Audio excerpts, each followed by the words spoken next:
Sot në lëndën e diturisë së natyrës, do përsërisim kapitullin drita.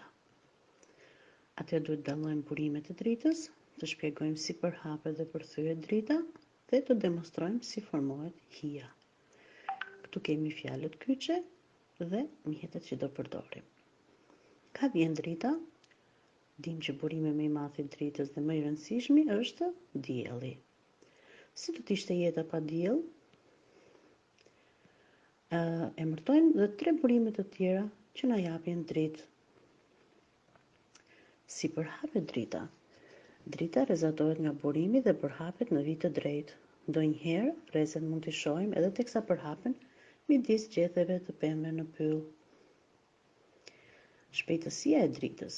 Dritës i duhen rreth 8 minuta për të përshkuar largësinë nga dielli në tokë.